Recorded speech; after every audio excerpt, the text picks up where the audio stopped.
Assalamu alaikum wa rahmatullah. Welcome to Muslim Makers Podcast, a podcast where I interview usually French-speaking people to share their journey, their experience, how is it to live as a Muslim in other territories. Today, I have a very special guest who is going to introduce himself very soon, Shahbaz from Scotland. I've done a couple of interviews in English from Muslims around the world. And today, we're going to have someone from Scotland living in Dubai. And today we are in Dubai, actually. Assalamu alaikum, Shahbaz.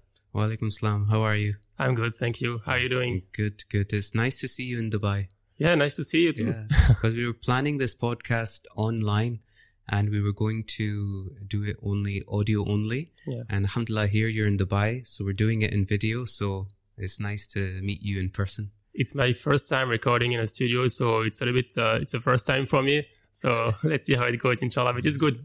It's good to start things and to try new things. Shahbaz, I'm going to ask you first to introduce yourself. Who are you? What do you do? What are you doing in Dubai? Please. Thank you. Assalamu alaikum everyone, to the podcast listeners and viewers. My name is Shahbaz. I was born and raised in Scotland, which is a part of the United Kingdom. So it's funny because a lot of people ask me, where is Scotland? So I was predominantly raised in non-Muslim environments, from where I lived to where I went to school. And that played a big part in my upbringing and my life and my perspective on Islamic education too. So I followed the typical route of, being a chartered accountant and going into kind of management consulting within the finance sector over the past 12 years. And just in the past year, I moved to Dubai to really just have a lifestyle change and to try and I have 2 children as well, so I wanted them to be able to study Arabic and Islam from that young age so that it's inculcated within their life. And why am I mentioning this? I'm mentioning this because, the thing that we try to give to others is normally the thing that we never had ourselves. So growing up in that predominantly non-Muslim environment, non-Muslim country, it's hard to practice your faith. It doesn't come easy. It's something that you have to place a conscious effort to. And that's why throughout, since I became a teenager and then in my 20s, now I'm in my 30s, I create content and tools to help people stay concentrated on their faith and not to leave it behind. Awesome. Can you tell us more about the Muslim community in Scotland? I think most of French people are aware of the Muslim community in the UK, in London, which is quite vibrant. But how is it in Scotland? There's some amazing, mashallah, Muslim superstars in Scotland. For example, our first minister within Scotland at this present time is Muslim. And Muslims have contributed to the development of Scotland for, ever since they settled there. So there's around maybe 150,000 Muslims there now. It's a very active community. We tend to be the ones that are forgotten about. So if a large scholar or teacher is doing a tour in the UK, they'll go to London, Manchester, Birmingham, and we're sitting in Glasgow waiting for them to announce when they're coming to Glasgow as well. But the community is beautiful. It's very organized. It's very grassroots. And that's definitely one thing that I'm missing here in Dubai, that third space where you can speak about spirituality, Islam, in a very open way. So the community there, I definitely miss. My family's still back there too, but inshallah, hopefully one day I'll return. Yeah. So, all right. So you mentioned that you worked on a different kind of projects to help people align with their faith and things like that. Can you elaborate more on that front? Definitely. I think for me, faith matters everywhere, at home, at work, and in society. Where does it come from? Yeah, so for me, like what I've seen with other Muslim millennials is that they have priorities within their life, right? And sometimes priorities are placed within things that they excel at, but it's at the expense of their faith, their iman, their deen. It's very common. Yeah, very common. So when I was 21, I started my graduate role, a kind of demanding kind of corporate company, and Ramadan was coming up, and my problem that I was trying to solve is how can I be a good believer and be a good worker in my place of work. So at that point in time, I created this Ramadan planner. It was a simple PDF that I published online, and thousands of people had downloaded it without really much any kind of advertisement. And what I realized at that point is that individuals are looking for tools to really help them implement their faith. There's a narrative that's often spoken of whereby we are told to do certain things as believers, but we're never then really given the plan or the facilitation on how can we activate these principles that we've been told to adhere to. So what I'm really interested in is creating those plans, those guides, those frameworks, those tools for Muslims to be able to deal with the kind of challenge of balancing life and their faith itself in all aspects of their life, their family life, their working life, relationships, etc. Makes sense. Where did this idea come from for you? For me, I think, Simon Sinek has this great quote where he says the problem that you're trying to solve for others is the problem that you're suffering from yourself. And I've always suffered from this problem too, whereby I'm trying to, in a sense, organize my faith because my life is so hectic with work and job and projects and everything else. You then tend to think about your faith. Sometimes your faith, you think about it as a chore, which is not a great thing. Yeah. But when you weave it into the fabric of your life, it becomes something that actually activates and enables all of those other things that you want to do. So for me, it really was, I think we're in that generation, like with the ages that we're at, we're the Fitbit generation, where we sort of need that tool to keep us accountable and motivated towards achieving something. And that's why, for me, I think physical products, more so than digital products, are a physical reminder of your faith every single day. Okay, so technically, how does this work? Because I've been seeing a trend even in France of people I've interviewed. They try to do this kind of, little books or booklets or calendar, that you can follow for Ramadan during the year. So how is it organized and how is it really helpful for a Muslim? Why would a Muslim use that? And what is the impact behind intended? I think for the Ramadan, I'll give you an example. So one of our very first products was a Ramadan planner. And at the time, there was many other Ramadan planners out there that you could get for free, that you could get online, even print on demand on Amazon. And when you download and use a lot of these planners, it tells you what you should do, but it doesn't necessarily guide you to completing that particular task. So the Ramadan Legacy Planner that we created at Towards Faith, it gives a guided process for an individual to go from zero spirituality to 100% spirituality through the month of Ramadan. And how does that look like in practice? So it goes through certain stages. So stage one is to, first of all, just remind yourself on the spirituality of Ramadan itself. Stage two is you're then given 7 personal questions, reflective questions like, how have you been since last Ramadan? What are you most grateful for? What have you achieved that you're proud of? What have you done that you're not proud of?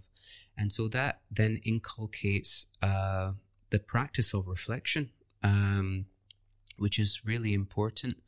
After that reflection, you're then asked to create your goals for Ramadan.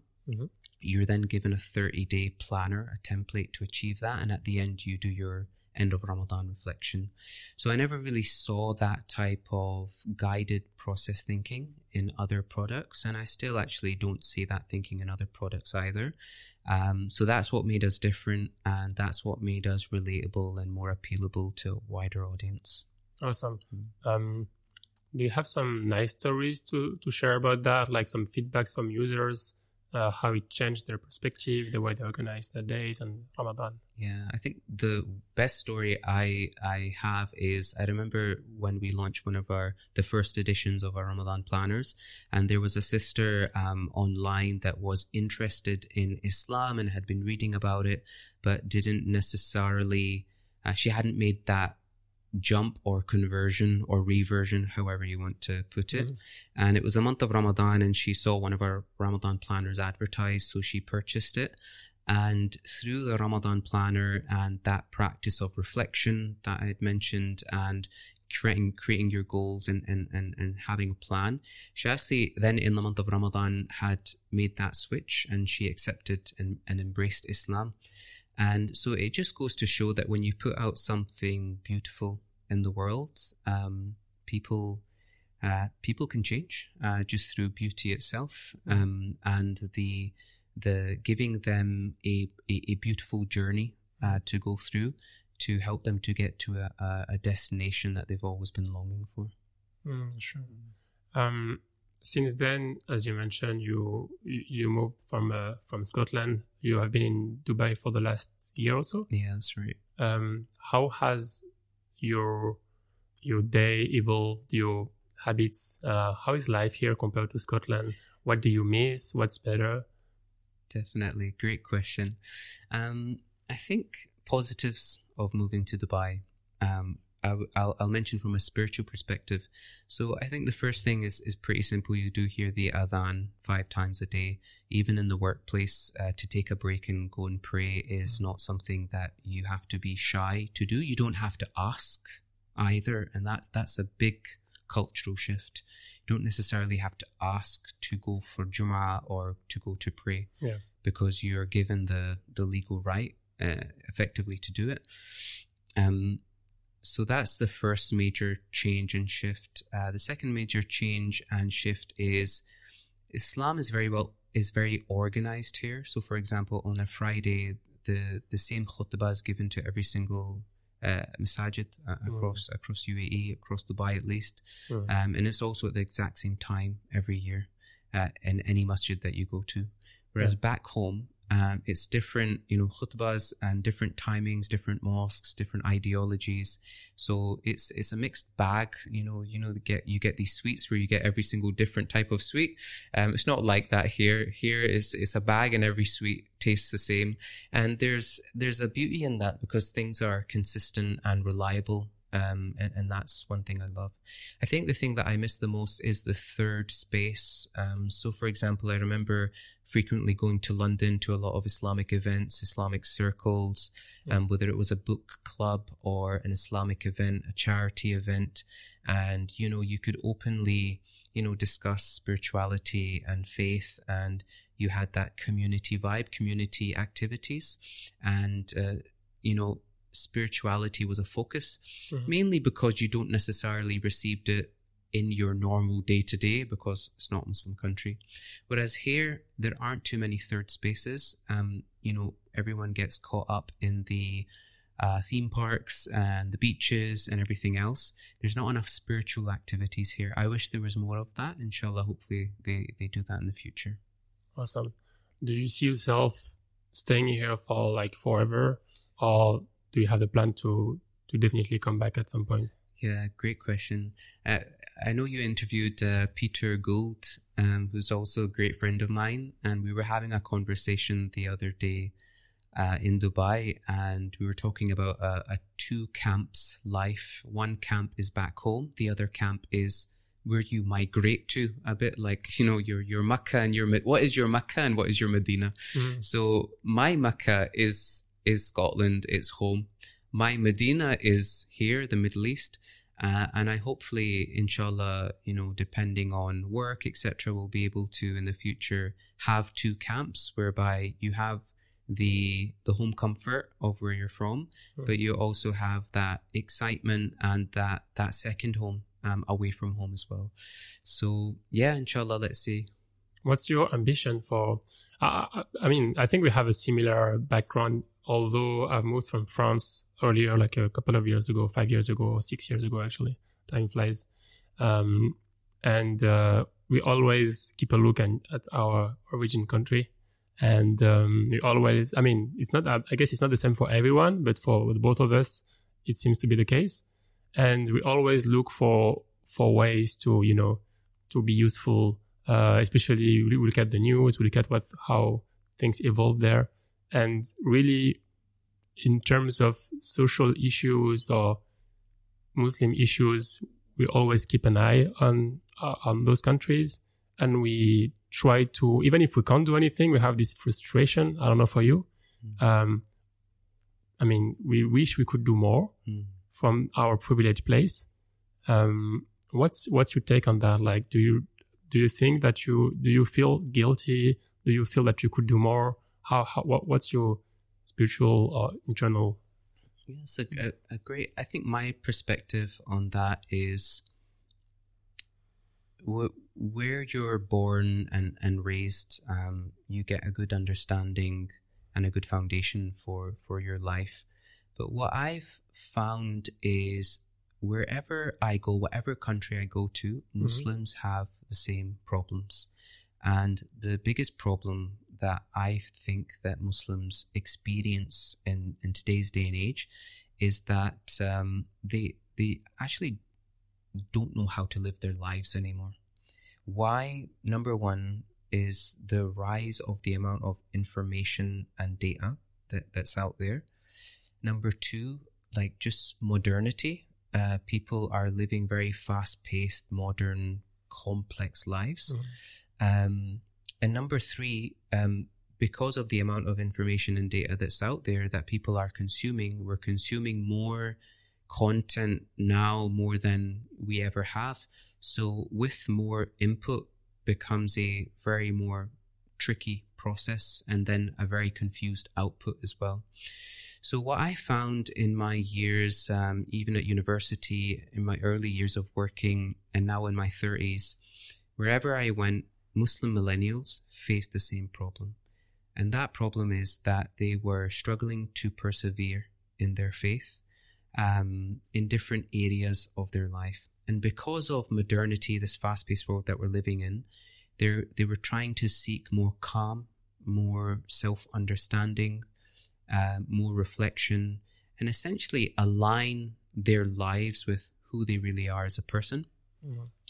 So yeah. Sorry to interrupt. Do you think it's something linked to Muslim millennials or millennials in general? In millennials in general, yeah, great question. Millennials in general, I think when you're millennial and Muslim, it poses a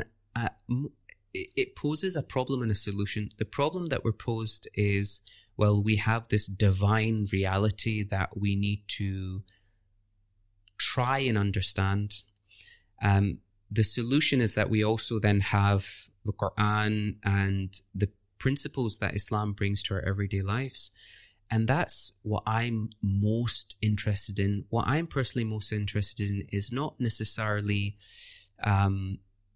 having an Islamic studies program, because that's been done already for many, many years, and that should continue. I think what I'm most interested in is how Islam can practically apply to our day-to-day lives and solve the problems that we face on a day-to-day basis. Like, for example, if you're at work and you have a boss and you don't have a great relationship with them, how do you navigate that? If you have a friendship with someone for many years and now it's broken off, how do you deal with that? If you are angry all the time, or anxious or stressed, or you feel limited in your confidence, how do you deal with that? So that's what I'm most interested in from looking at these personal introspective issues, but from an Islamic perspective. And because that's a global issue, I don't necessarily see myself sitting in Scotland trying to solve that. I think you have to go out into the world where the problems are to be able to solve them. Yes, makes sense to me. I think that's, I don't know if it's the same in the UK, but in France, definitely for me, my experience was that in the khutbah, in what you learn, a lot of attention is given to the way you should behave in a specific spiritual or emotional state, but it's like general thing, not like specific events. Whereas people are looking for more advice and how to navigate, as you said, specific events. Like this is like when things happened, like as you said, in the workspace, in the workplace, or anywhere else. And but also people are, I think, really looking for help in trying to find an overall direction for their life. I think, yes, people are interested in looking further from, what they are currently living, or in the next week, next month, or maybe they just, they're going to get married, they're going to have kids, and then they navigate this one by one, these events. But to me, at least, I feel that people are really looking to make sense of their life, to have like a kind of any tangible impact, and a lot of them are demoralized because it's not easy. Like you can't do it by yourself. You don't have the different tools, the framework to ask the right question, to see where you can add value, and to also put things into perspective, like knowing that you can't necessarily see the impact of your effort as well. A lot of people give up because they think that, they won't see the change really soon in this fast pace changing, What's your point on that? Yeah, life is all about having a direction. I think Muslims and people in general, they have these aha moments, and they become surprised when they realize that the direction that they're traveling in at that present time isn't necessarily the direction that they want to travel in. And Ramadan is upon us. It's not too far away. And when we think about why is Ramadan so important for all of us, for me, it's a very simple formula. It's input, process, and output. And the input to Ramadan, why is Ramadan so special? Ramadan is so special because it was the month where we were revealed the Quran.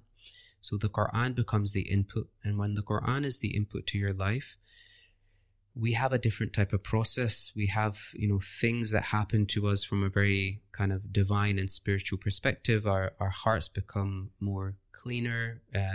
Our hearts are filled with light. And that therefore gives us more clarity in our lives in terms of the life that we want to live, the life that we want to have, and the life that we're looking to build and seek for ourselves as well. If you take the time to process, which is not often easy. Exactly. So then the output at the end of Ramadan is a person that has more clarity in their life, more confidence in who they are and where they want to go.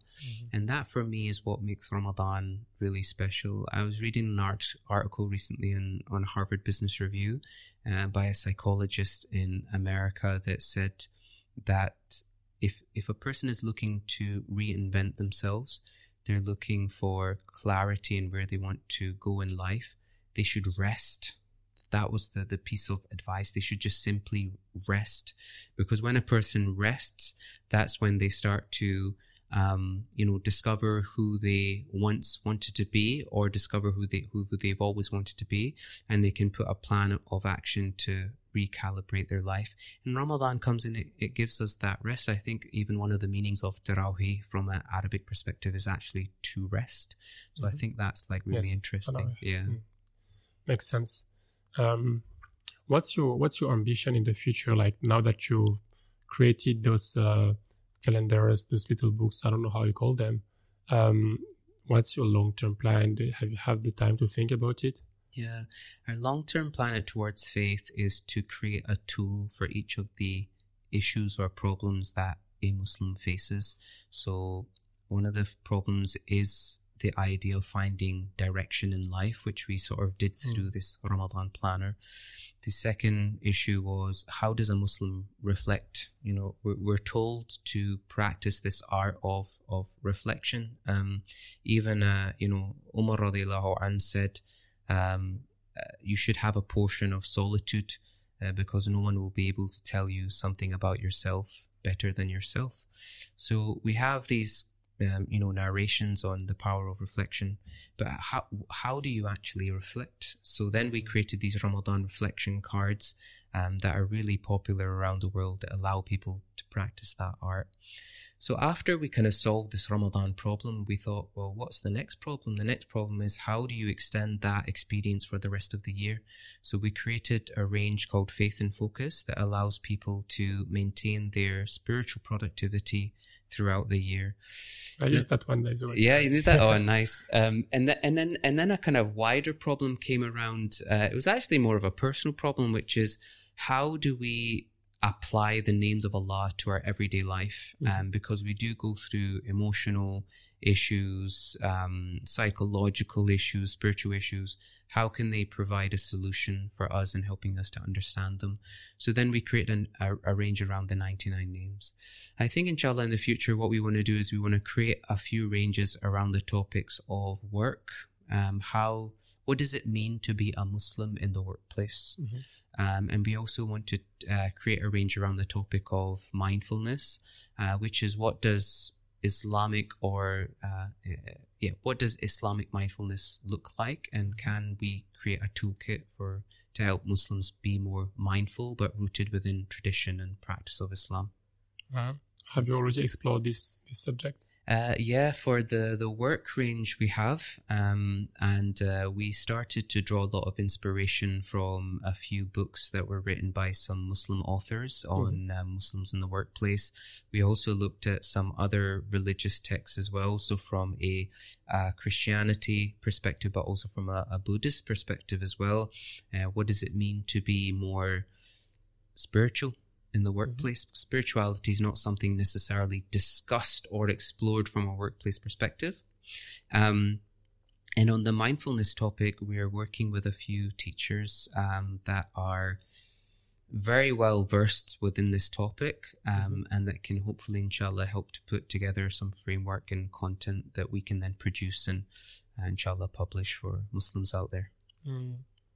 Do you think in your personal case that you found the right? Are you satisfied with the balance that you currently have between work and faith and involvement? Great question. Am I satisfied with it? I think I was listening to a lecture on the way here, and it was on the 40 hadith, and it was a commentary by Imam Nawawi. And the very first hadith is, actions are intentions only really according to their intentions. And what was interesting is the teacher gave an example that if a baker opens their bakery shop every day and bakes bread only with the intention to feed people to sustain themselves, then that is an act of worship from when he opens to when he closes his shop, and he's baking bread all day. So I think for me, what does work mean for you? I think that's the question that people need to ask themselves. Work for me is a way for me to sustain myself and my family and provide security and a future for them. So for me, if I'm doing that, for 12, 13, 14 hours a day, that in itself is ibadah as well. So it's really just changing our perspective on it. I remember, coming back to Umar radiallahu an. He once went into a masjid, and he saw a worshipper worshipping for most of the day in the masjid. So he asked an open question when he walked in, and he said, who gives this man his sustenance that he needs on a daily basis? And another person in the masjid said, oh, it's his brother. And Umar radiallahu an said, his brother is better than him. And that quote, that narration has really helped me have a better perspective on work, because often at times when we are working very long hours and we feel that spiritual void in our hearts and in our lives, we tend to feel that we're actually being bad Muslims. That's generally the sort of feeling that people have. But if we change our perspective on it and we realize why we're doing our work and what's our intention behind it, and then we look at this narration, we actually see that, people who are out there striving, trying to create, a future for their family, in the eyes of Umar radiallahu an, at that point is better than the people that are sitting worshipping all day, every day. Makes sense. You and I have done the class of Iqbal Nasim, which I highly recommend for people interested. You can have more information in iqbalnasim.com. I'm not paid or anything. I'm just sharing because I love the content. I think he has like a very strong perspective on that front. And that made me wonder, actually, like, when you put things into perspective, it's true that whenever you do things in the halal way, where you have like pure intention, you want to do that for your family, and you're not doing anything haram, you are generally in a good position, inshallah. Like, it's good, right? But in this day and age, when you see people putting so much effort in many, many different directions in the things that are dear to them, I always want to ask myself, like, what am I actually doing? Am I really passionate about that? Because if I was passionate, I would be doing more things, So I often have this feeling of, unsatisfaction. And I think that's a good thing. It's like, if it's not too much, it's like a good thing to push you to try things like you try with what you're doing, what I'm doing with the podcast. May Allah accept. We try to do things in our scale with our potential. But is it, like, I often wonder, is it all I can do? Can I do more? Should I put my energy here and there? As you know, when you live in countries like Dubai, or even I used to live in Singapore, those kind of very intense, dynamic countries, time flies so fast. Time flies. It's subhanAllah, it's amazing. In a negative way, because every year goes on and passes, and you realize sometimes that you haven't done that much in the past year. Are you aware of that? Do you ask yourself those kind of questions? There's a great study that was done by Oxford University. It's called either the 40 or the 80,000 hours project. And what they studied were the lives of different people in respect of the paths that they took in life. So one path that people take is they give up everything in the pursuit of their passion, and they live that life, and they manage to grow their company, their project, their art, whatever it may be. And they have some downsides to that too, like burnout and making ends meet, etc. And then there's another path where you have your 40 or 50 hours a week work, your job, and you then do something on the side to help fill up that passion void or spiritual void that you have. And at the end of the study, what they showed is that, happiness is really what your perspective is. So I think for me, I used to be exactly in those shoes where I wanted to place more of my time and effort and energy towards advancing Islamic initiatives. But, qadar Allah, it never really happened. But now, I think, and again, qadar Allah, Allah knows what's best for us. I'm in a position whereby I have my full-time work, and then I'm doing towards faith on the side. And trust me, it can get extremely hectic, extremely unmanageable. I believe you.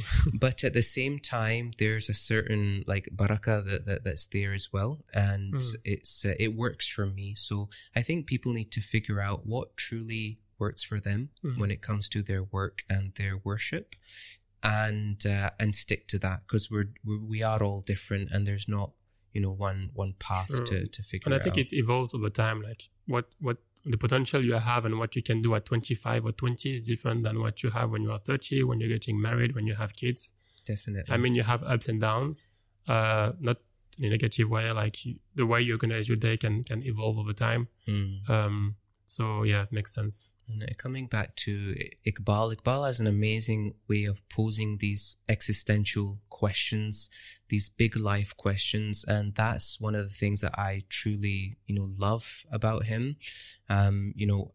When I was in my 20s and still early 30s, there was a lot of, navigation that I had to do. And Iqbal was, he was like the compass, the Google Maps for me personally.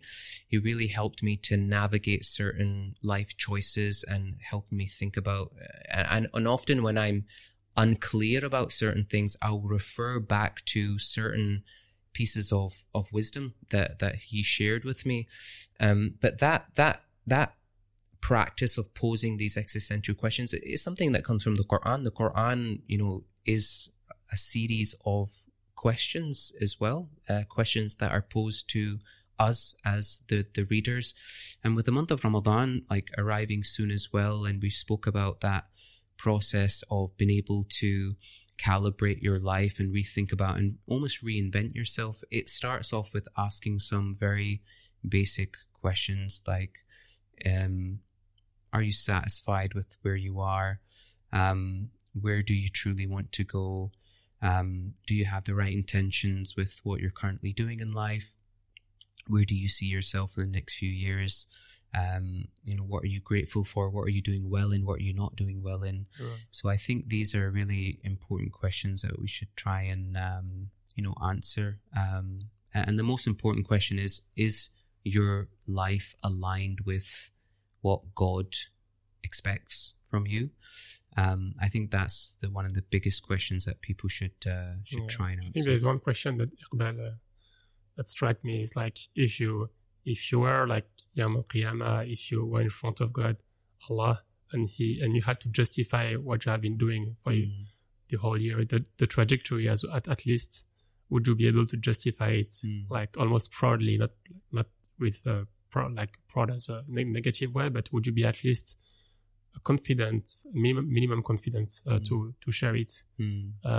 So I think it's a great question to ask yourself. The other amazing thing you touched upon is Muslims want to do more, but there's a restriction. Sometimes it's a restriction of time. Sometimes it's a restriction of resource. Sometimes it's a restriction of capability. And what I see often online is a lot of, kind of self-taught gurus talking about, the idea that you can be limitless and practice affirmations and you will, have more confidence and more ability, etc.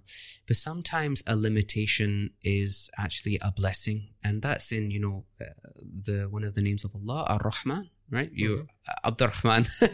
So, that's a blessing. I think a limitation is actually a blessing from Allah subhanahu wa ta'ala, because if you perhaps had that capability or resource or that time, maybe it would actually do more damage, or maybe you would have made a mistake. So Allah protects us, actually, I think, in my perspective, in the limitations that we're given. Rather than seeing these things as weaknesses or deficiencies, I would see them as positives. That's true. It reminds me of an interview I heard from Elon Musk. Not that I take him as a model, but that was an interesting insight. He was saying that you wouldn't wish to be in my shoes. Like he was talking about the way his brain is. He said I think he described it as a storm. Inside it's like a storm. He has so many ideas coming, so many things coming that he's not feeling super well about it. It's not great. Like maybe we could do parallel with the potential you have in Islam. If you think that if you could do everything, like you will always feel bad about what you haven't done, right? So yeah, I think it's fair to say that it's good to put some limits in terms of what you can do and prioritize. And Islam is a religion of the middle, right? You need to figure out the right balance. So there's a hadith in Bukhari as well that says, be firm, steadfast and balanced, and journey to Allah at the beginning of the day at the end of the day and a portion of the middle of the night, in moderation and moderation. Through this, you will achieve your goal. And even throughout the Quran, how Allah subhanahu wa ta'ala describes the gradual movement of the night turning into the day turning into the night. The idea of balance, the mizan. From an Islamic perspective, if we think about this idea of productivity and success, it's different to how we look at it or how we view it in mainstream media. And I think that's the option that I've opted into, this idea of gradual success that's balanced. I have a newsletter, and a couple of weeks ago I published an email newsletter on the idea of growth, because everyone is talking about growth. They're growing. If they go through a divorce or a broken relationship, they're like, oh, it's fine because we're growing. And it sort of icks me a little bit, because a lot of people are talking about growth, but growth in the wrong direction is a car crash waiting to happen. So I think for me personally, growth is great, but it's also overrated in some certain aspects. I feel that actually a person should just take those steps, manageable steps, that they can to increase in a certain aspect of their life, whether it be their faith, whether it be their work, their family life, etc. Makes absolute sense. Thank you so much, Shahbaz.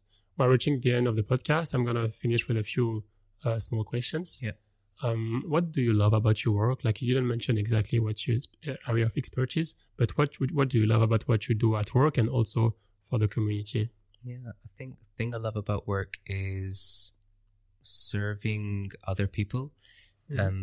Whether it be a new product towards faith, whether it be an email newsletter, and knowing that one sentence or one word has helped to help that person to navigate a particular area of their life. I think that's what gives me the most kind of satisfaction. And also the fact that doing good work, I think it gives a certain barakah within your life, and these good deeds, they're protecting you in this life and the next life.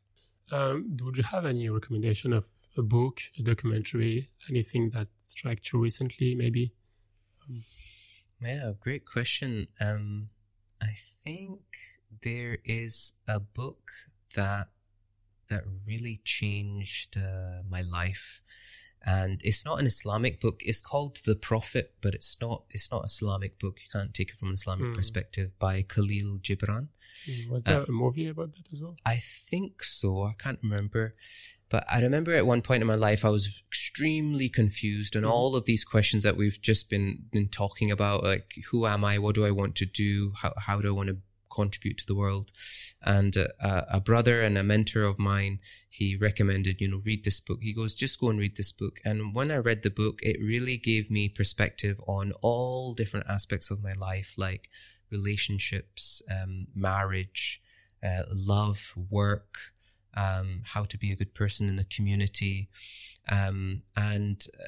It just really helped me to, it's one of those kind of life advice books. And I love these life advice type movies as well. I've always sort of benefited from all these kind of life meaning movies as well.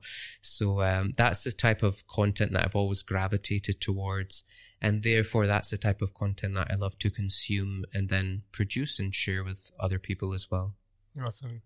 How can we find your work? So the different kind of books that you have and calendars, we can find them in towardsfaith.com, I believe. Definitely. So if you're on Instagram, just @towardsfaith, that's the platform we're most active on. And towards.faith is the website.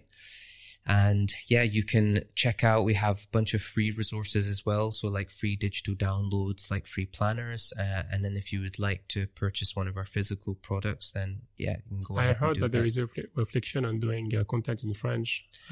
Yeah, that's right. We are, inshallah, planning to maybe translate some of our products into French through a sister that we know, Hanain. So inshallah, let's see, that's a project waiting to be started. Hope that works, inshallah. Thank you so much for your time, Shahbaz. Shukran, thank you. It was a real pleasure to host you in my podcast. I hope to to see you again, inshallah, in Dubai or in the UK, or if you come to France, let me know, inshallah. Be happy to visit the city with you. Definitely. Thank you for having me, and inshallah, hope the listeners and watchers have benefited from this. I'm sure of that. Thank you so much. Assalamu alaikum wa rahmatullahi wa barakatuh. Wa alaikum salam.